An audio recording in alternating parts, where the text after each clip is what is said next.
Selamat siang, Kay. Hari ini kita akan belajar tentang mata pelajaran biologi, yaitu struktur dan fungsi sistem pencernaan. Dimana pada hari sebelumnya kita sudah belajar tentang pencernaan. Pencernaan ini merupakan proses penyederhanaan bahan makanan secara fisik dan enzimatis menjadi zat gizi yang dapat diserap oleh tubuh. Nah, untuk pencernaan itu terbagi menjadi dua, yaitu secara mekanis dan secara kimia. Apabila pencernaan secara mekanis dilakukan oleh mulut, sedangkan untuk pencernaan secara kimiawi dilakukan oleh enzim-enzim pada tubuh kita gitu. Kemudian kita juga udah belajar tentang zat makanan. Zat makanan ini berfungsi sebagai bahan energi untuk kita. Zat makanan ini terdapat karbohidrat, protein, lemak, vitamin, mineral, air, zat adiktif. Nah, untuk penjelasannya bisa Kay baca di buku modul ya. Hari ini kita bakal belajar tentang alat pencernaan. Nah, alat pencernaan, kita masuk ke alat pencernaan. Nah, alat pencernaan ini terbagi menjadi 6, yaitu rongga mulut. Nah, di rongga mulut ini terdapat gigi, lidah, langit-langit, kelenjar air liur.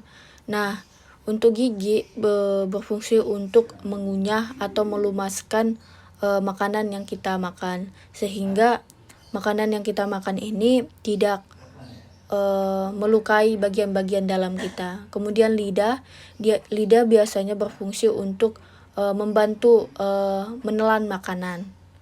Nah, kemudian langit-langit mulut.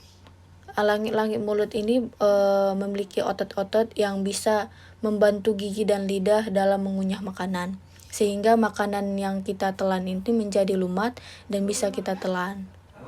Nah, yang kedua, untuk rongga mulut tadi,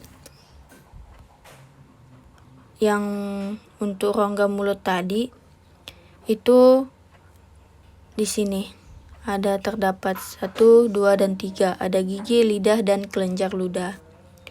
Nah, kemudian kita masuk ke rongga dada. Nah, untuk rongga dada ada terdapat kerongkongan. Ini rongga dada. Keempat, rongga dada. Nah, untuk rongga dada atau disebut juga faring, itu merupakan bagian penghubung antara rongga mulut. Bagian penghubung antara rongga mulut ini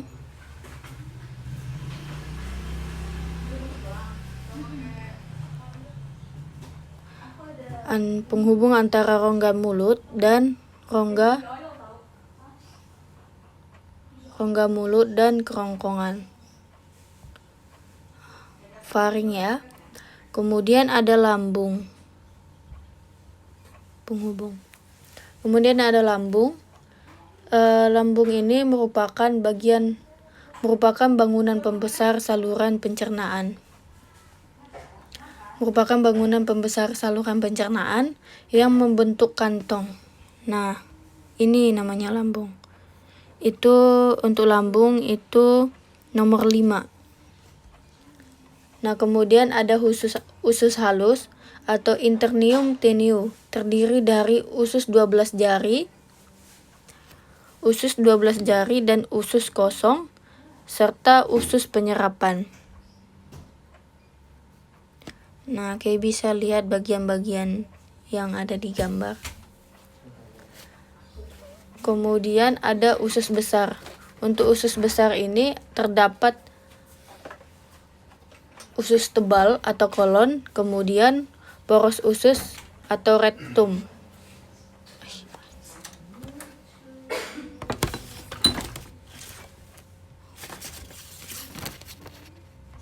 Nah, kemudian ada anus, ada di nomor 13. Ada anus, ada di nomor 13. Nah, anus ini biasanya anus ini merupakan lubang pelepasan, di mana lubang pembuangan hasil-hasil pencernaan tadi yang tidak dipakai lagi. Nah, dari gambar ini kita bisa lebih paham tentang posisi dan letak pencernaan dalam tubuh, sehingga kita sendiri dari gambar ini kita bisa menjaga dan merawatnya. Kemudian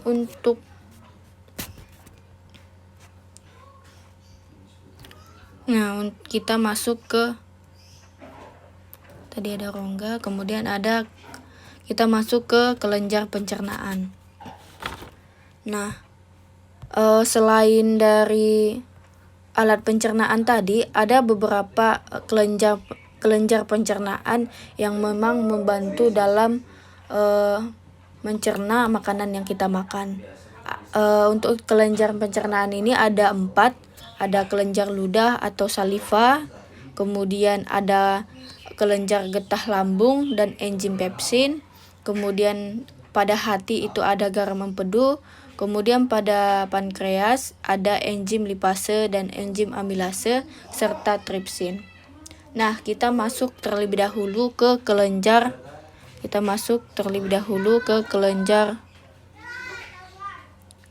ludah. Kita masuk ke kelenjar ludah. Nah, untuk kelenjar ludah itu menghasilkan, kita masuk ke poin 1.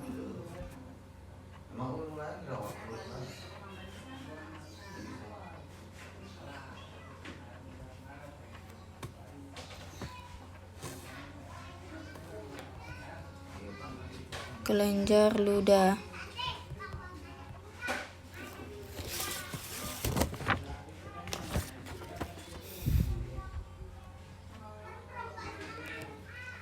Nah, untuk kelenjar ludah ini menghasilkan air ludah yang mengandung enzim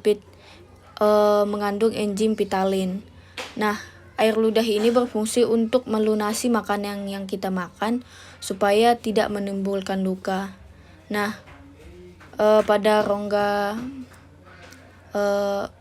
mulut ini, kelenjar ludah ini dapat membantu atau memudahkan dalam menelan makanan. Nah, pada intinya bahwa kelenjar ludah atau air ludah ini membantu supaya makanan yang kita makan ini lebih lumat dan dapat ditelan lebih mudah. Nah, itu untuk fungsi air ludah tadi. Kemudian kita masuk ke pada lambung. Pada lambung merupakan tempat dihasilkannya getah lambung dan enzim pepsin. Nah, getah lambung dan enzim pepsin ini merupakan kelenjar yang dapat mengubah protein dan asam amino. Nah, selain itu kita masuk ke yang poin ketiga, yaitu hati. Nah, pada hati ini di mana hati ini merupakan tempat dihasilkannya garam empedu. Nah, garam empedu sendiri itu berfungsi untuk mengemulsi lemak sehingga mudah dicerna oleh organ pencernaan kita tadi. Kemudian poin keempat ada pankreas. Untuk pankreas ini bagian tubuh kita yang dapat menghasilkan enzim lipase, kemudian enzim amilase, kemudian ada enzim tripsin. Nah, amilase,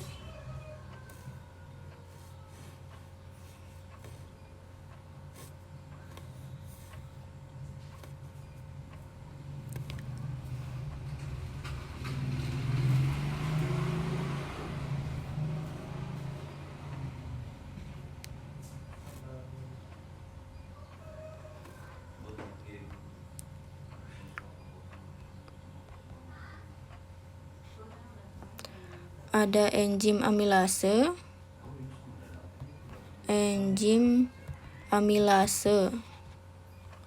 kemudian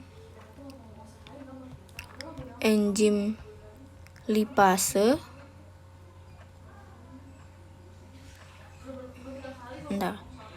enzim limase,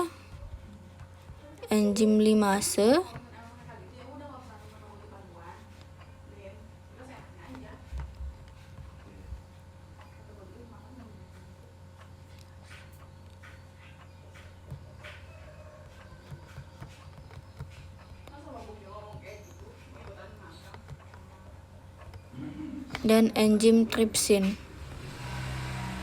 Nah, enzim-enzim ini terdapat pada pankreas tadi.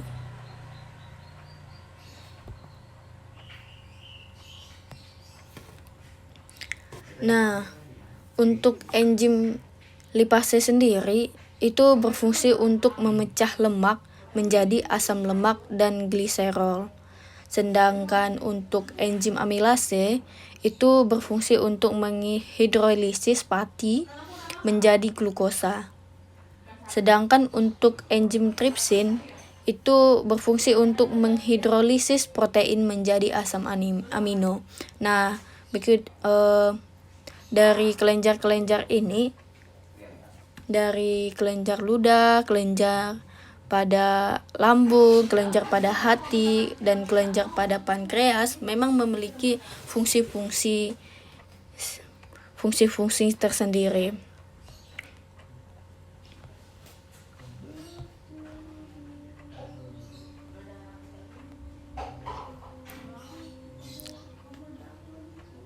Untuk proses